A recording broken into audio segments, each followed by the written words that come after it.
صلى الله عليك يا رسول الله.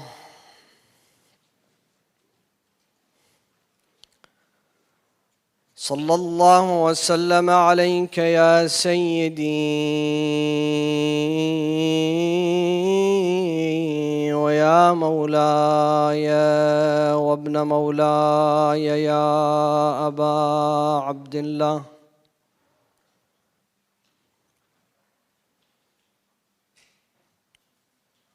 يا رحمة الله الواسعة،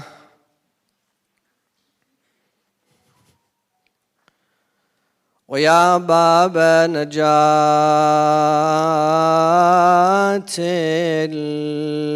الأمة، ويا عبرة كل مؤمن ومؤمنة، ما خاب والله من تمسك بكم وأمنا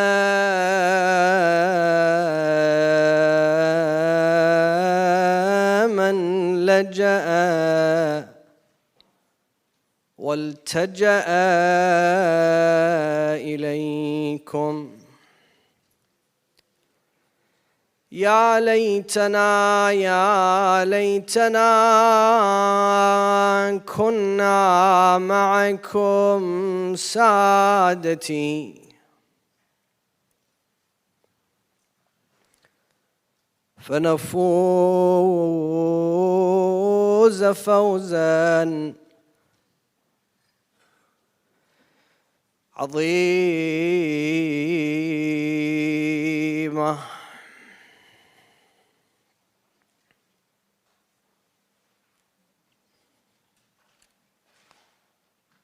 قال الله تعالى في محكم كتابه الكريم: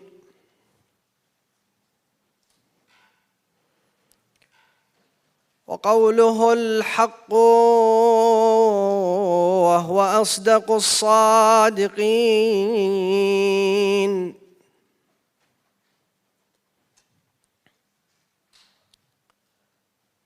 أعوذ بالله من الشيطان الرجيم.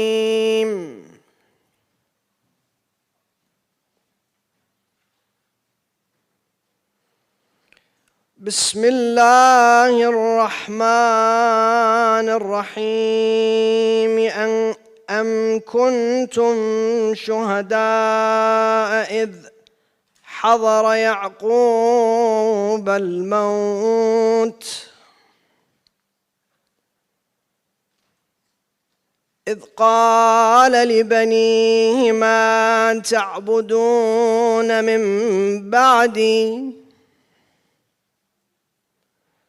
قالوا نعبد إلهك وإله آبائك إبراهيم وإسماعيل وإسحاق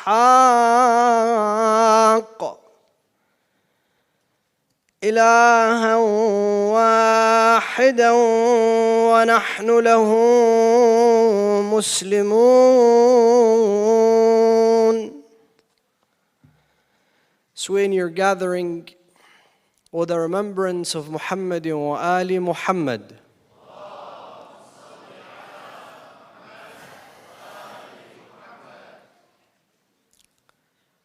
as a gift to the soul of Sayyidina wa Mawlana Abu Abdullah al-Hussein and his 72 companions, recite the second salawat.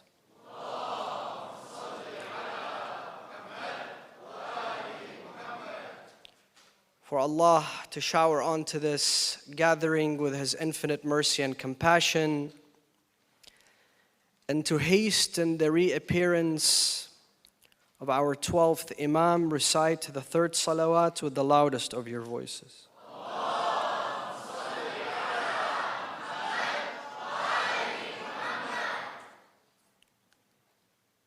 Oprah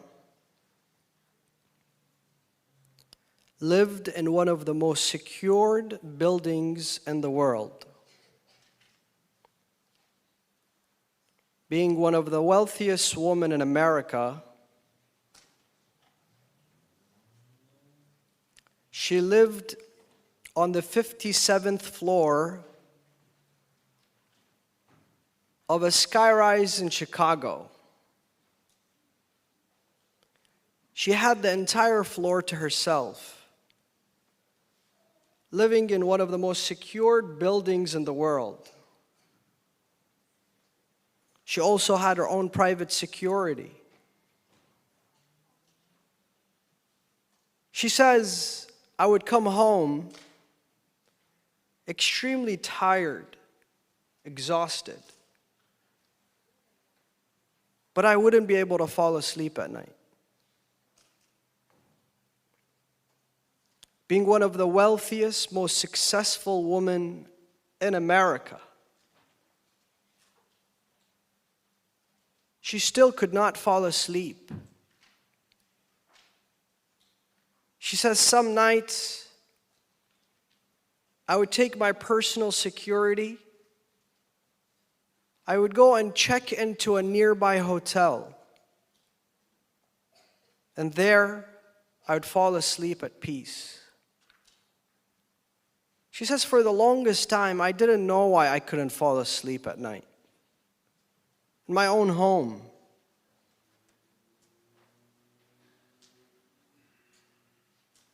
But how I fell asleep so peacefully at a hotel room.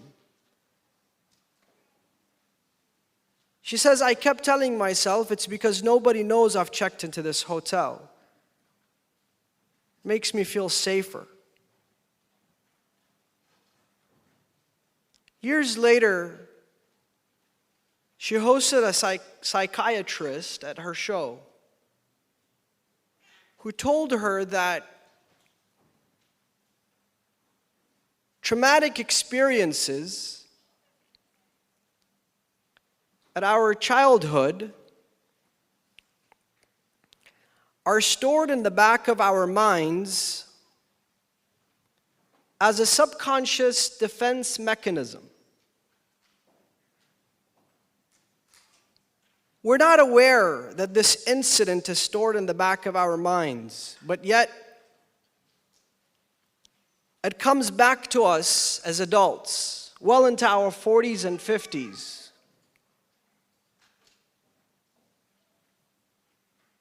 Right there and then, she says, I had a moment of realization.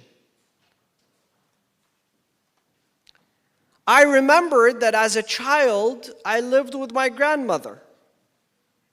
Oprah's mom was a housemaid making $50 a week. And she could not afford an extra mouth to feed. So she lived with her grandparents. Her grandfather had dementia. She says, I remembered that as a child,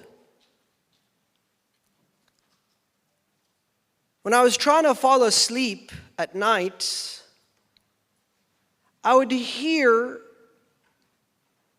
the footsteps of my grandfather leaving his bedroom and walking into our bedroom while she slept next to her grandmother. She said, as he would approach our bedroom, I would sense fear. He would come every night and try to choke my grandmother to death. She said before he would arrive, my grandmother would wake up and she would kind of refrain him from doing so. Until one night, she was asleep, he came, he made his way, he put his hands around her neck and he started choking her to death. She was struggling for her life, and here's a 5-year-old girl watching and witnessing all of this. She was fighting for her life until she runs out of the room. She opens the door of the house and she starts calling their neighbor, Cousin Henry.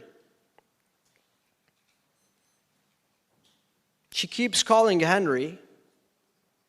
Henry shows up after a while but couldn't do much because Henry was blind. She says, after that, we went and we got a lock on our bedroom. But for my entire childhood, I would sleep with one eye open, thinking somehow my grandfather is going to end up in the room and choke one of us to death.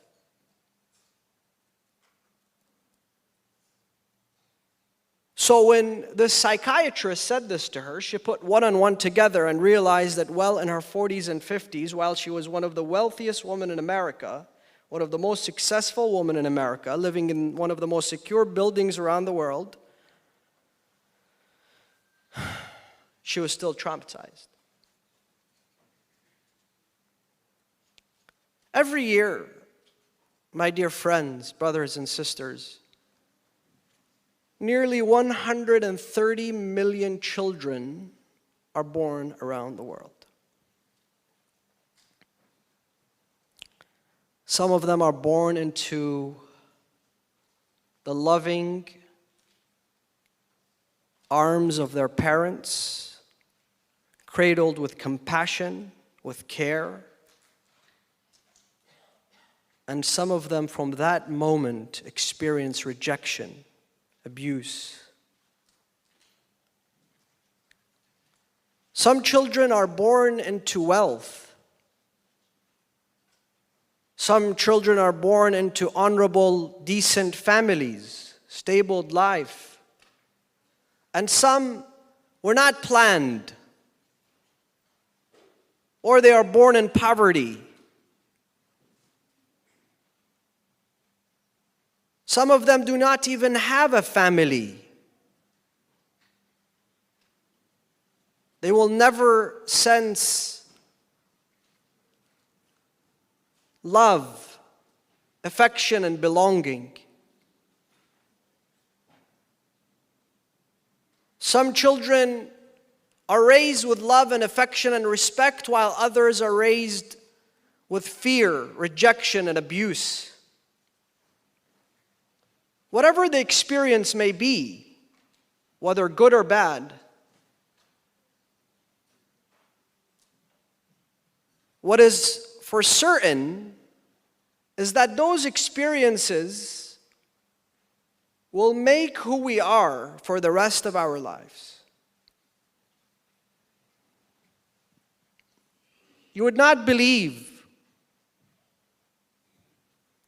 the amount of emails that I receive, sometimes on daily basis, of people speaking to me about their childhood and the trauma they experienced as children and teenagers or while they were children, and how that's affecting their lives today. Asking me, Sayyid, I really cannot forgive my parents. It's very difficult for me to have to face my mother, to have to face my father, knowing how I was abused and neglected. Or some of them today, as we speak, growing up into a household of abuse. And this topic is rarely addressed. It is rarely talked about.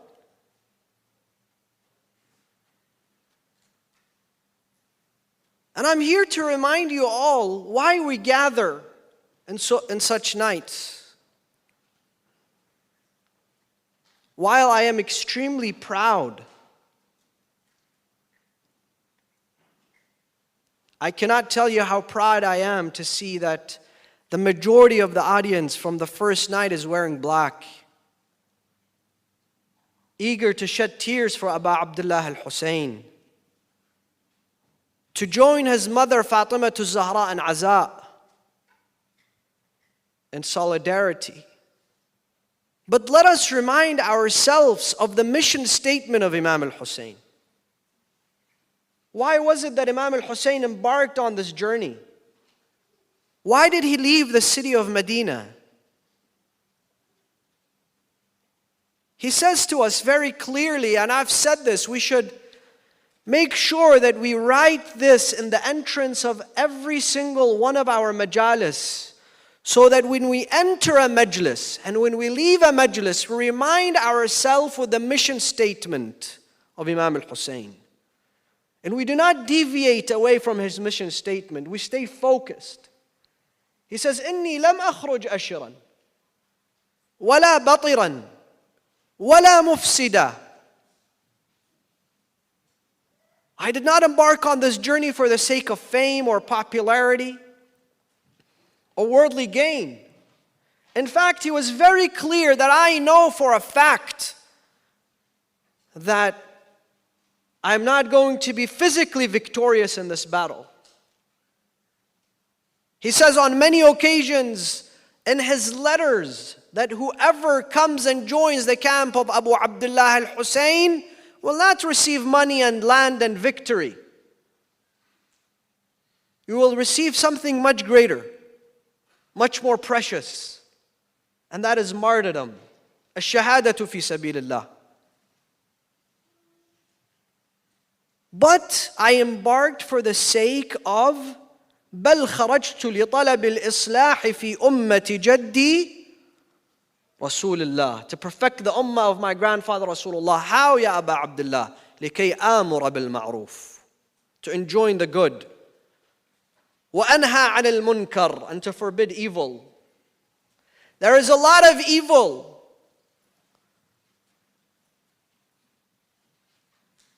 in our families, in our communities, in our behavior. And I believe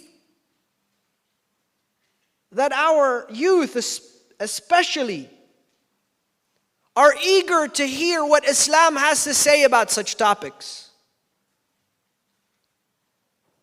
Some of them are under the impression that Islam has no opinion on childhood trauma, or how you ought to raise a family, take care of your children. And that's got to change. We cannot continue to remain silent on such topics. I remember in 2007, 2008, I visited Iraq, specifically the city of Abu Abdullah al-Hussein, Karbala, the holy city of Karbala, about a few miles away from the shrine of Imam al-Hussein. This is a real story, and I have videos to share with you, and I'm planning to share them soon. We were driving looking for orphans. Literally in the middle of nowhere, we saw a little shack. A couple of bricks on top of each other. There was no door. There was a cloth being used as a protection for the actual door, replacing a door. And they used leaves, palm tree leaves, as the roof for this little shack. Loose dogs running around. So we stopped the vehicle. Somebody left the car and went and called out, "Is there anybody in this little shack?" And next thing you know, 6 kids popped out of that place. None of them had shoes.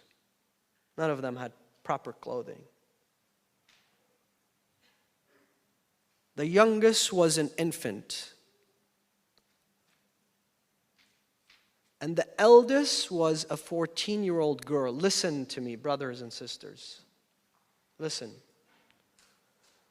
We spoke to them. It's a very long story, and I'll share it with you briefly. This family's father was a maintenance manager at a Husseiniya in Baghdad. He received a letter, "Quit your job or you will be killed." And it was close to the time of Muharram. And you know how we are. Nothing is going to stop you from the khidmah of Abu Abdullah al-Hussein. So he continued to attend to the Husayniyah and to the needs of the people. One day as he walked out of the Husayniyah, they shot him dead in the streets. So he fell dead. They buried him. They sent another letter to their mom. Move out of this neighborhood or else you will be killed. A single woman, a widow, with a bunch of orphans. She was preparing to leave, but she didn't leave the next day. She took her kids to school. She was carrying the infant in her lap, walking back to the house. They shot her dead in the middle of the streets. Left the infant on her chest, crying, weeping. By the time those kids left the school to attend to their mom's dead body, the dogs had ripped her into pieces.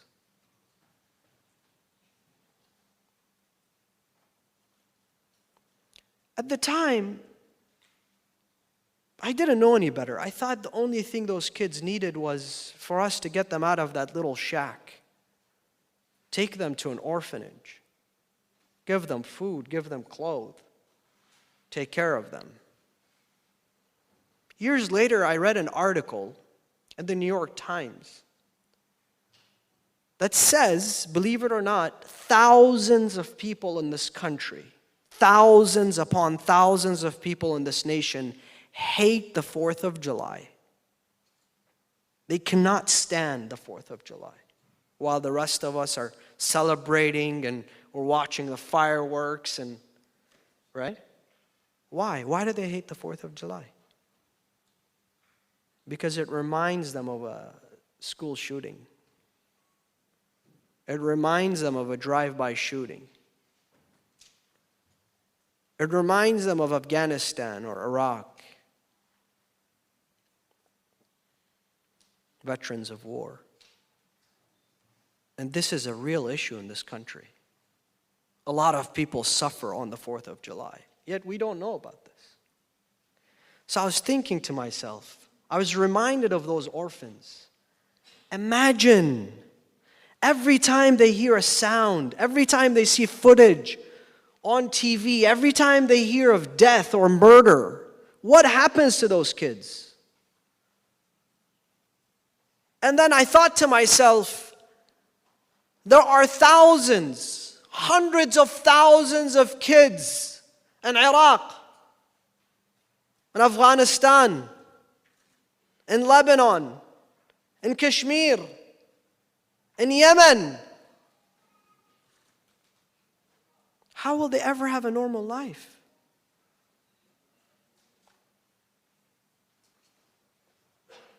How can they ever feel peace? Imagine the trauma that those kids will grow up with.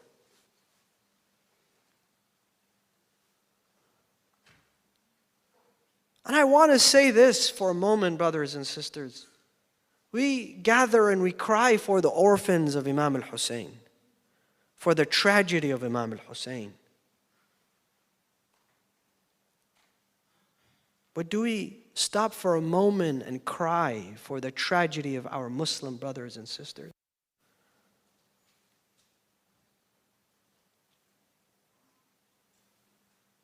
While we think of the orphans of Imam al-Hussein and how they had no home and they had no food and they had no shelter and they had no protection and there was no one to protect them, there are millions of orphans today living in the land of Imam al-Hussein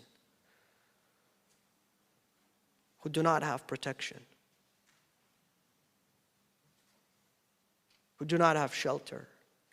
They don't have food. They don't have security. They don't have a sense of belonging. If we attend the majalis of Imam al-Hussein years in, years out, and it does not change the way we behave, it does not give us the spirit, the Husseini spirit, those majalis are then useless. And we live in this country and we constantly just think about ourselves.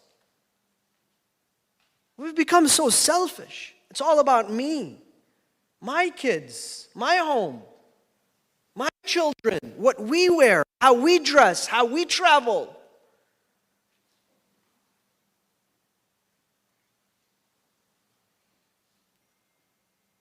We rarely pause and think, we have enough. Allah has blessed us. We don't need any more. Let us share what we got. Let's share it with others. Let's be more compassionate.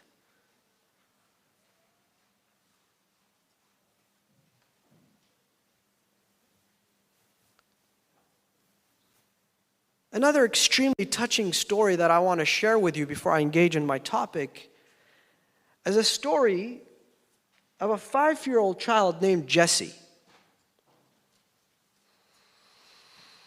Jesse was born into a family of multi-generational child trafficking.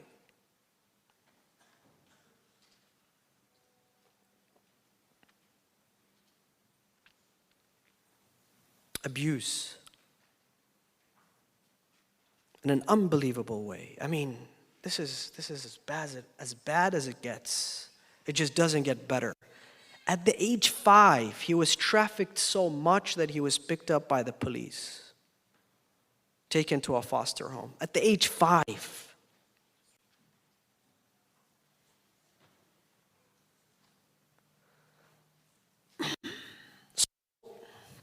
He's taken into foster home, from foster home to another until many attempts fail. They take him to a foster home with a family that takes care of kids with special needs.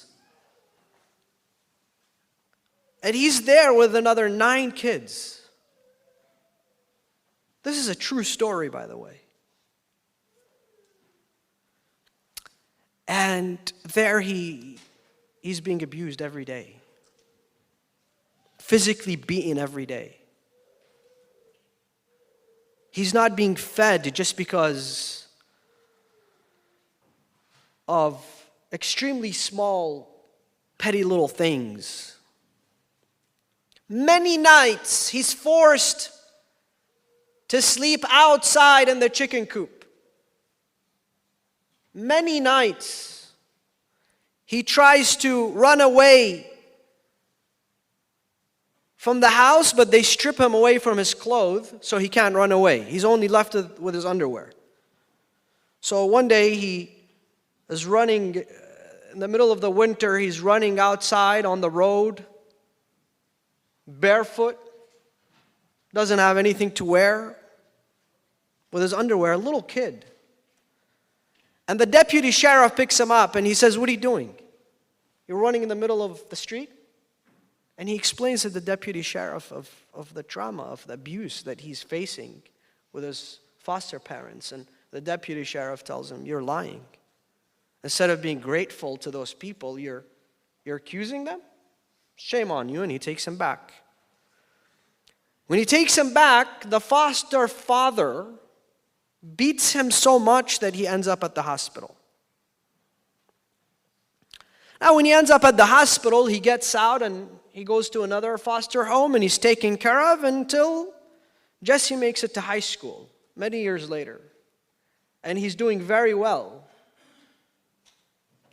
Except there's one problem. Jesse had a very good math teacher.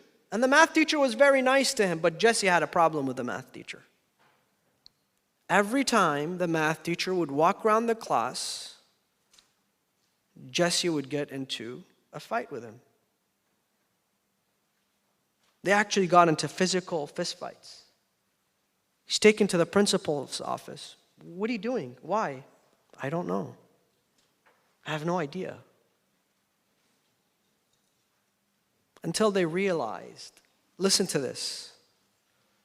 This is unbelievable. Until they realized that the math teacher was using the same deodorant as the foster father, the father at the foster home. And as soon as this math teacher would walk around and he would smell the scent, he would go into the mode of fear or fright or fight. And he would want to protect himself, not knowing what he was even doing. This is how important this topic is. Now, many of you might be thinking, Sayyid, why are you using such extreme examples? The vast majority of us have not experienced this, nor will experience this. Why don't we use more relatable examples? And I'll tell you why. Number one, it's because we need to be more thankful. We need to be more grateful to Allah subhanahu wa ta'ala. You know, I see some kids.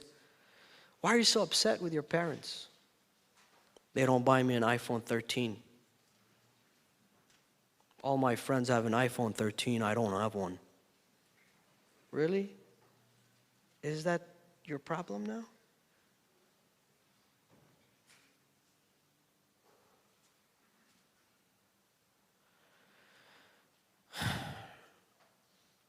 And one way to be grateful, brothers and sisters, Allah subhanahu wa ta'ala says, وَالْعَصْرِ. You've all memorized this surah. وَالْعَصْرِ إِنَّ الْإِنسَانَ إِلَّا الَّذِينَ آمَنُوا وَعَمِلُوا الصَّالِحَاتِ. Iman is followed by what? Salah? No. Siyam? No. Hajj? No. Amilu salihat, good humanitarian deeds. In fact, if you want to know your level of iman, put yourself on this specific scale. Many people are millionaires.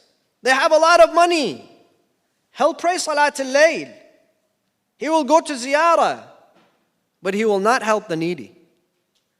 He will not think of the poor. This iman is incomplete. Allah subhanahu wa ta'ala says, إِلَّا الَّذِينَ آمَنُوا وَعَمِلُوا الصَّالِحَاتِ.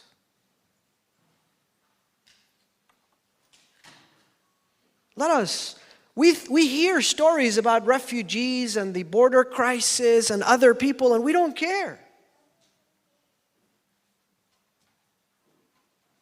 We don't care what goes in the life of other people.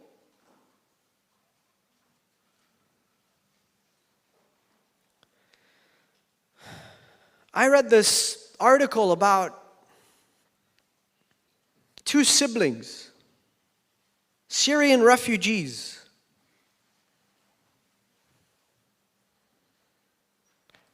They were separated, put into two different camps. The elder brother got himself in so much trouble in every single camp. And they would ask him why. He wouldn't say anything. Until he ended up at a camp where he found his sister. He was reunited with his sister. Then he was okay. Then he was at ease. There are such people that live around us today. What have we done for them? In fact, brothers and sisters, the most beautiful way, the most meaningful way for us to propagate the religion of Islam, a way for us to enhance the reputation of Islam, make Islam lovable in this society, is by helping others who are in need. And that is what Zaman International is doing. And wallahi, this is a cause that needs to be replicated in every city and state in this country. And I say this from the minbar of Imam al-Hussein. Because this is a type of work that we need to be engaged in. Alhamdulillah, we have many centers and Husayniyat and facilities. It is time for us as Muslims to give back to this society, to help others, to show the compassion of Islam. The mercy of Islam. So number one, for us to be grateful, thankful, and to show that in our practice.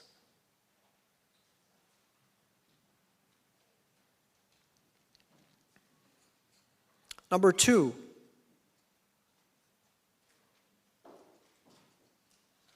please pay attention to this extremely delicate point. For us to have a better relationship with Allah subhanahu wa ta'ala, brothers and sisters, we have to learn how to count our blessings. Some of us, we're extremely blessed, but we don't know.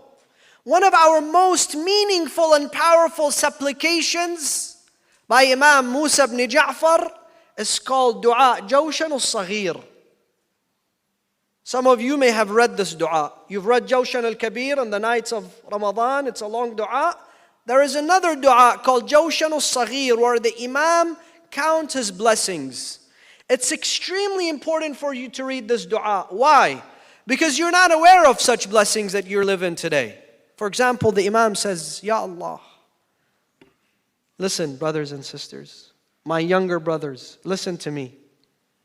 He says, Ya Allah, how many people today are suffering in prisons, in prison cells, solitary confinement, and I'm not there. So I thank you for that. Oh Allah, how many people are burnt? His house was burnt. He got burnt. He got into a fire. He's in pain.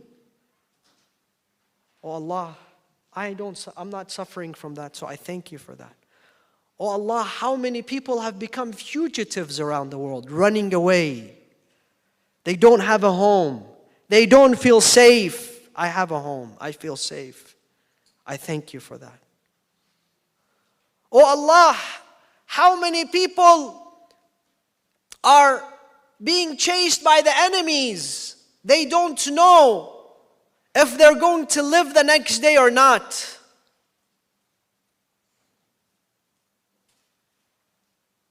And I don't have to deal with that, so I thank you for that.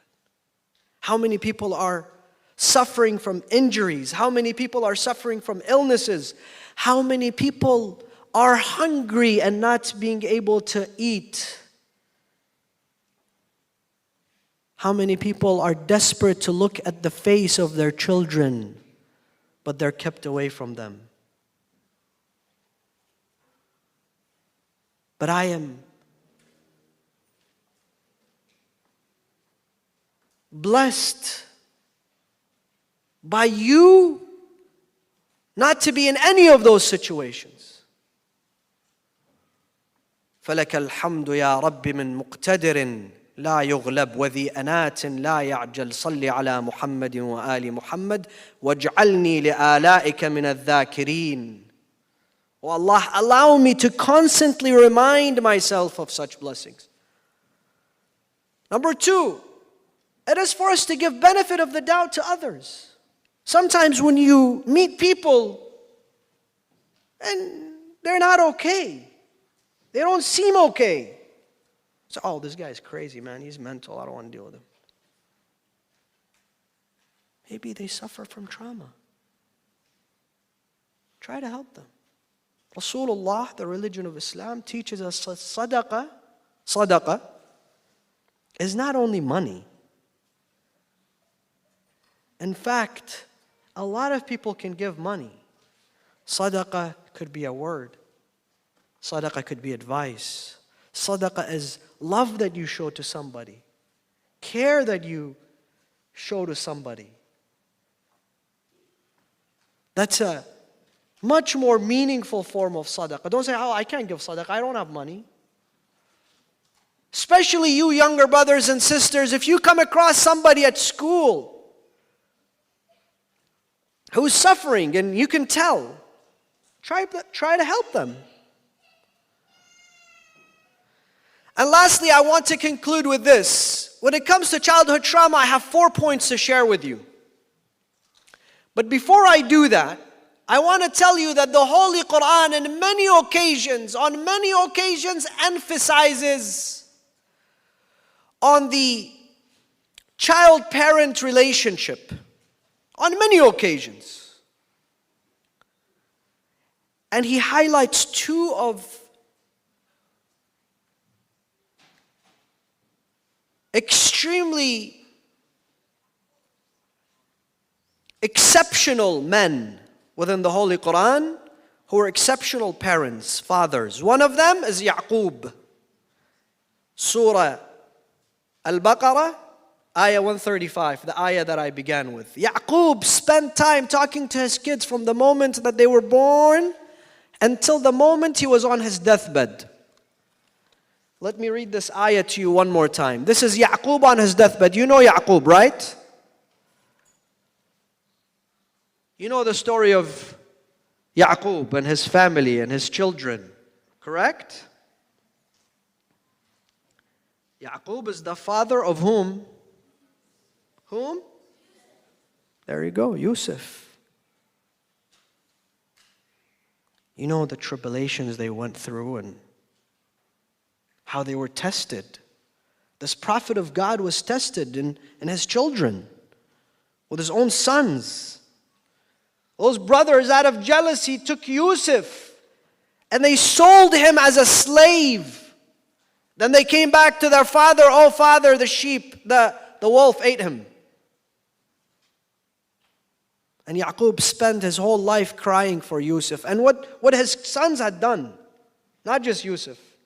So he spent time talking to them because when Yusuf was very young, he saw the dream, he went to his father.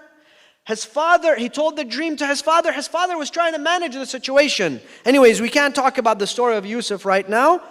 But this is the last moments of the life of Yaqub. Am kuntum shuhada? Oh, you Muslims, were you witnesses to Yaqub when he was on his deathbed? Of course they weren't. Yaqub was thousands of years prior to the Muslims. Correct? Allah is telling them, were you not a witness? Let me tell you. And by Allah drawing this picture for the Muslims, it's meant to connect them to the story of Yaqub. Take lessons from the story of Yaqub. Learn from the story of Yaqub. أَمْ كُنْتُمْ شُهَدَاءَ إِذْ حَضَرَ يَعْقُوبُ الْمَوْتِ. Yaqub was on his deathbed. إِذْ قَالَ لِبَنِيهِ. He told his sons, those troublemakers, مَا تَعْبُدُونَ مِنْ بَعْدِي. What will you worship after me? قَالُوا نَعْبُدُ إِلَهَكَ. We will worship your Lord. وَإِلَهَ آبَائِكَ. And the Lord of your father, Ibrahim, إسماعيل وإسحاق. إِلَهًا وَاحِدًا وَنَحْنُ لَهُ مُسْلِمُونَ. And we have become Muslim. Muslim not like me and you. We call ourselves Muslim. Muslim means submissive. Now imagine if you are Yaqub and this is what your kids did. Will you talk to them? Or will you give up on them? Let's be real.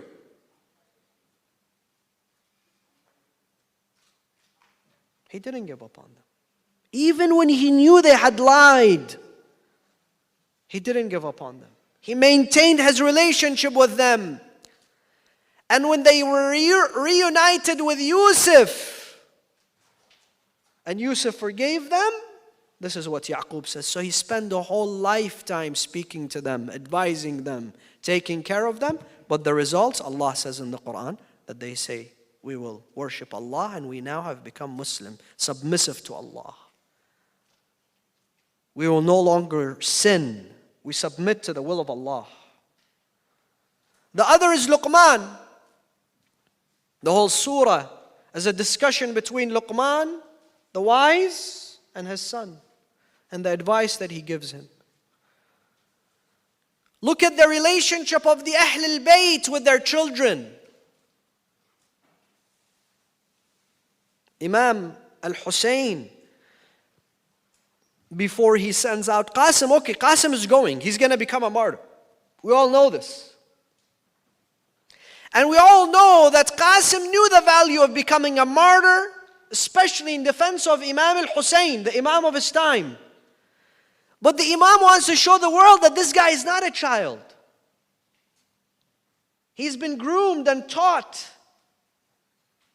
So in front of everyone, and for the course of history, he asks him, Ya Qasim, you're about to go and give your life. You're about to become a martyr. كيف ترى الموت دونك? How do you find this death that is fast approaching you? And the kid, without hesitation, and he didn't give a whole speech. He said a few words, but look how meaningful those few words are. How intelligent, bright, determined this child was. في نصرتك يا عم أحلى من العسل. As long as I am in your defense, it's sweeter than honey. This is because of the tarbiyah in the school of Imam al-Hussein. Not only in the school of Imam al-Hussein. I'll give you two quick stories of our ulama. One of our greatest ulama, he had pain in his eyes, blurred vision. So he told his son, he was very old, he told his son, go fetch me a doctor. The doctor came, apparently he did a surgery, a quick one, and left. A week later, this alim, this grand alim, tells his son, I've become blind. I no longer can see. So imagine, now his son is furious, he's upset. I'm going to go and teach this doctor a lesson. He says, no. No, my son. Do not do that. He made a mistake. He's fallible. In fact, do not tell anyone until I die. Because people love me. I have a lot of followers. If they know what he's done, they're going to give him trouble. Imagine the discipline of the son that he never told a single soul. He took his father, who had become blind in the last days of his life, around, protecting the situation in a way where nobody found out that this alim was blind. This is the tarbiyah in the school of Imam al-Hussein. Another alim, his story is mentioned in the books. He had guests, so he told his son, oh my son, go fetch us a watermelon. We have guests, go bring a watermelon. So the guy went, the son went, and he got a watermelon, but it was very small. So his son told him, son, we have a lot of guests, go bring a bigger watermelon. He said, yes. He went, came back, again a small one. He said, son, I told you bring a bigger one. So he said, yes. He went back, again, a little one. Father's like, apparently my son has become an idiot. When the guests leave, he says, son, why didn't you bring a bigger one? He says, father, we didn't have another one. I kept going back and forth, bringing the same one. I didn't want to embarrass you in front of them and say, we only have one watermelon. This is the tarbiyah of the school of Imam al-Hussein. How does it happen? Inshallah, and the 4 points I will quickly mention, inshallah, and finish for this evening. Number 1, neglect. Neglect is real. Brothers and sisters, parents, wherever you are and wherever you hear me, take neglect extremely seriously. Do not neglect your children, especially nowadays with the iPhones and the... Allahu Akbar. I've seen parents today making money off their kids. They dress their kids, let's take some photos, post them online. That's it. That's what they need from their kids. That's the attention they... So they get likes on Instagram. So I show the whole world that we're all smiling.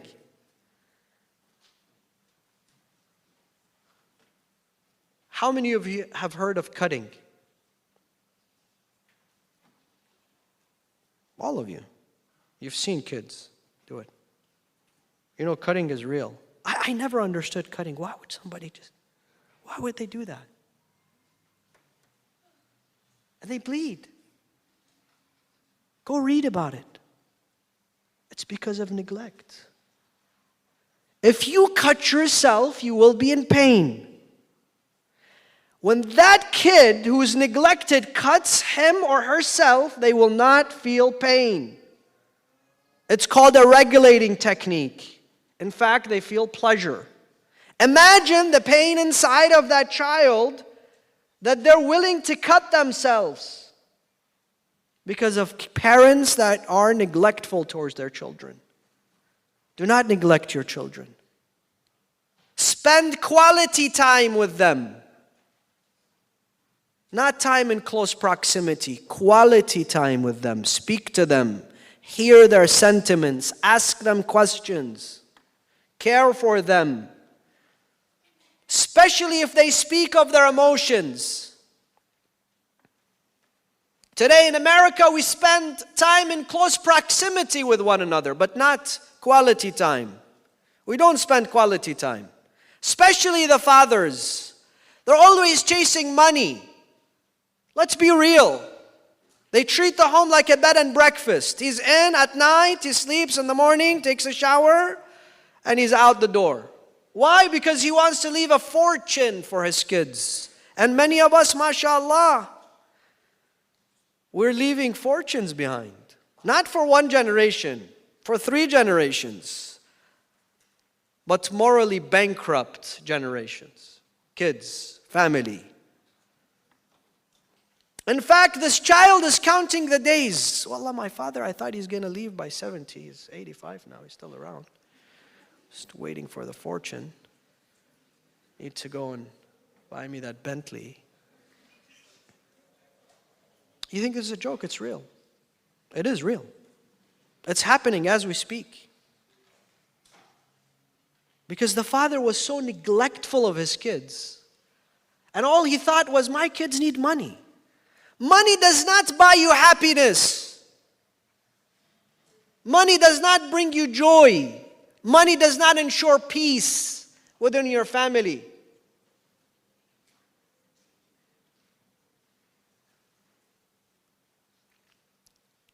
Number 2, abuse. Inshallah, there are no people physically abusing their children. But the hadith from Rasulullah says that a glance from a parent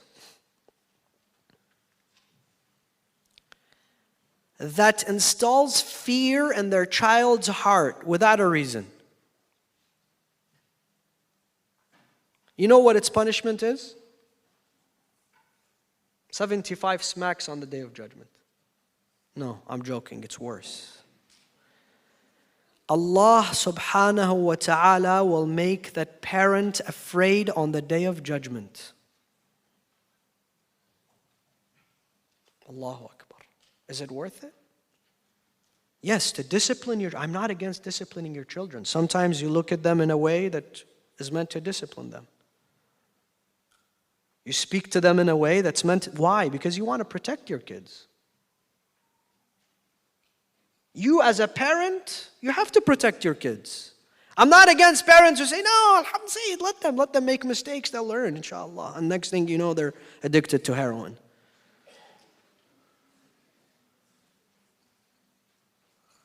But while you listen to this is the most important thing for me to say. While you give them that glance, make sure they know it is out of love and compassion.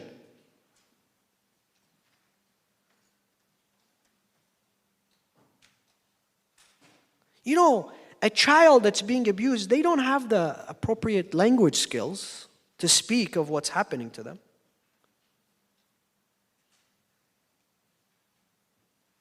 They cannot communicate the pain.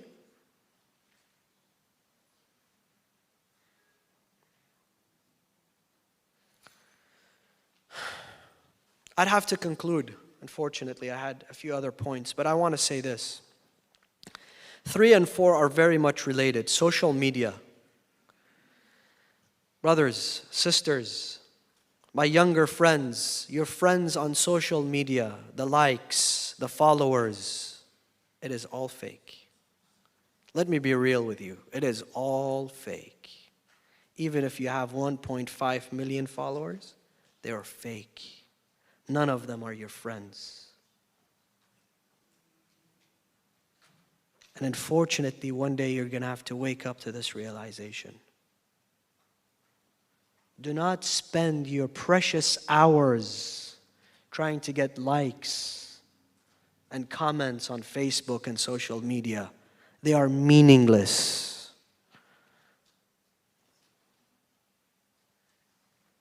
While we live in an era of tweeting and posting and comments and likes, what's happening to our youth? Go read the polls.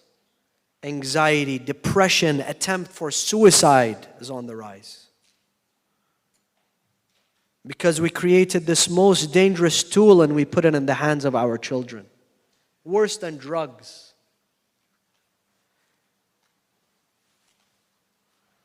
Social media is the most destructive tool in the hands of our children today.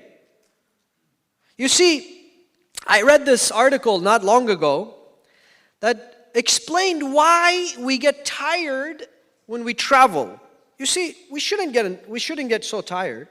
Because let's say you're traveling 6 hours a day, 6 hours in a day, you end up going to the airport, you wait for your flight to board, you board the flight, then you get your luggage, you sit in the car and you come home. It's not that difficult, you haven't done much. Why do you get so tired? You come home and you're like, I'm exhausted. It's traveling today, 6 hours. But a normal workday is 6 hours. It's because our mind, when we go to a new setting, constantly is vigilant. It scans, analyzes, scans, analyzes, scans, analyzes. Everybody on the plane, everybody in the waiting area, everybody at the airport, everybody at the luggage carousel. We don't know this, right? Psychiatrists are telling us that is why we get tired today when we travel. Now imagine what social media does to you. TikTok. 3 seconds, 5 seconds, 20 seconds. That's all you can do. And you're constantly in this cycle of seeing something, analyzing it, fatiguing and frying your brain. Now try picking up a book. Can you read for 4 hours straight? You cannot. You know the damage that you're doing to yourself if you cannot read for 4 hours straight. If you cannot focus at school. People, selfish people are becoming billionaires off of you. Destroying your future. Last but not least, brothers and sisters, the most important asset that you can give to yourself and your family and your children is to create a powerful community. Those are not my words. A close-knit, compassionate community is the best gift that you could give to yourself, because those people will attend your funeral, they'll attend your wedding, they'll attend to you when you're ill, they'll take care of you, they'll give you a loan, they'll look after you, they'll look after your kids. Not your friends on Facebook.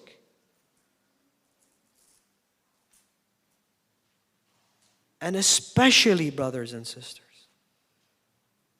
especially if this community has come together under the banner of Sayyid al-Shuhada.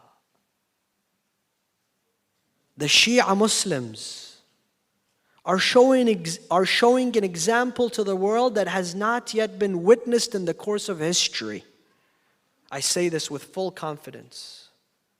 20 million people in the city of Karbala, at the shrine of Imam al-Hussein, all of them are fed.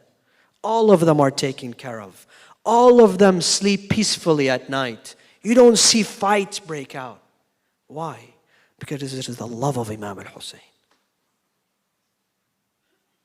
It is the love of Imam al-Hussein that does magic. That's brought millions of people together all around the world. In a night like this, millions of people are sitting and commemorating Imam al-Hussein. This is the best of communities. When you come together on the banner, under the banner of the Ahl al-Bayt. I help you not because who you are, because you are a lover of Hussein. Because you bear the love of Imam al-Hussein. Inni silmun liman salamakum. I am at peace with those who are at peace with you. And that's all that matters. You bear the love of Imam al-Hussein, you're my brother. You're my sister. I'm here for you. Let us take our hearts and our souls to Karbala, to the Kaaba that belongs to the special ones, those who bear the love of Sayyid al-Shuhada. Instead of the Kaaba that is in Mecca where we wear white and we go there with a white ihram, here we wear black to show a sign, to show our solidarity to his grandfather Rasulullah, to his father Amir al-Mu'mineen, to his mother Fatima al-Zahra. On a night like this, usually we recall the arrival of Imam al-Hussein to Karbala. Allahu Akbar. Allahu Akbar.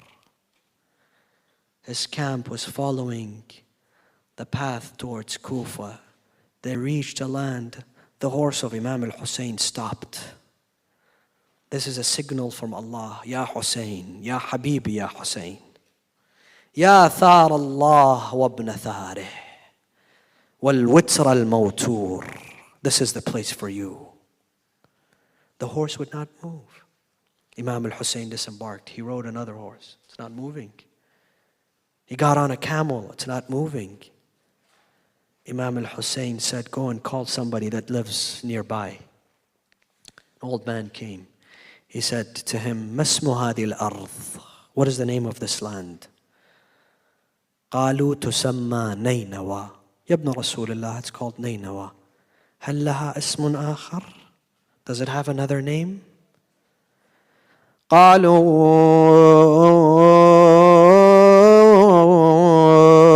كربلاء. They said, yes, Ya Abu Abdullah. It has another name. It's called Karbala. What did he say? He raised his hands. Allahumma inni a'udhu bika min karbiha wa bala'iha. We're going to camp here with my family. They camped. Then Imam al-Hussein said, all Bani Hashim, my family, I want you to come with me. Because many of them, Imam al-Hussein knew they were going to leave. But Bani Hashim were not going to leave him. His brother Abbas, his son Ali al-Akbar, Qasim, the rest of Bani Hashim, the loyal of his companions, he took them. He took them, and every one of them, he said, Ha huna yuqtalu al-Qasim, ha huna yuqtali Ali al-Akbar, ha huna, this is where Ali al-Akbar will fall. This is where. Until he went to the Euphrates, he looked at his brother Abbas. He said to him, oh brother Abbas, this is where you will fall. But what was the biggest tragedy, brothers and sisters? When he went to a remote location and he told them, this is where Ali al-Asghar Abdullah al-Radi' will be slain. 6 months old. When he arrived to Karbala, brothers and sisters, and he put out his tents, there was protection in the camp of Imam al-Hussein. Abbas was there, Ali al-Akbar was there, Bani Hashim were there. But I want to remind you of a moment. On the 10th of Muharram, a moment in the life of Zainab, where she was about to leave Karbala. She looked around at the soil of Karbala, at that land. She walked around. She would not be able to determine who's who. The bodies slain, beheaded. She walked around trying to look for the body of her brother Hussein. How did she find the body of her brother Hussein? She reached the body, she looked at its hands, and she saw that one of the fingers have been amputated. She realized that was the body of her brother Hussein. Why? Because one of those mal'ooneen, when he came to the body of Imam al-Hussein, he could not take anything besides a ring on the body of Imam al-Hussein. That ring was stuck on the finger of Imam al-Hussein. What did he do? This guy got his dagger out and cut the finger of Abu Abdullah. Ya Sayyidana wa Maulana,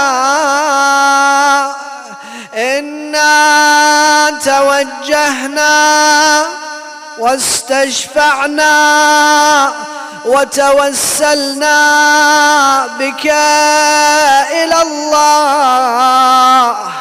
وقدمناك بين يدي حاجاتنا. Brothers, sisters, especially the young men, release your voice for Imam al-Hussein.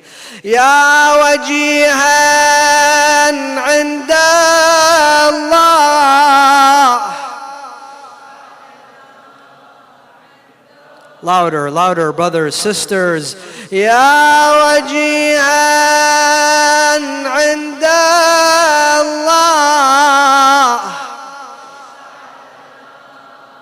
Everyone, second floor, people standing outside, everyone all together, especially for those who have special hajat, ill ones, those who asked us for their dua.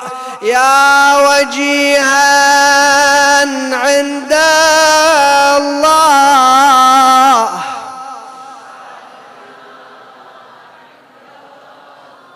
One line and I'll conclude. When Sayyida Zainab put everyone on the back of the camels, she stood there. There was no one to help Sayyida Zainab get on her camel, so she looked towards the Euphrates, where the amputated hands of Abu al-Fadl had fallen. She says, Akhi Abbas, man talli jibtni. Oh Abbas, were you not the one that brought me to Karbala? Take us back now to the city of my grandfather Rasulullah. Then there was of course no response from Abu al-Fadl Abbas. The last thing that she said, she looked towards Medina. She said, Ya Rasulullah, alayka minni salam. Hada Husaynun bil-ara, maghdub al-imamati wal-rida. Oh Ya Rasulullah, this is the sacrifice that we have to offer to you. Hussein, your beloved slain on the lands of Karbala. One more time, brothers and sisters. We will do this every night before I hand over to our dear brother Nouri. لبيك يا حسين لبيك يا حسين لبيك يا حسين لبيك يا حسين. Where are the lovers of Hussein, the soldiers of Hussein? لبيك يا حسين لبيك يا حسين.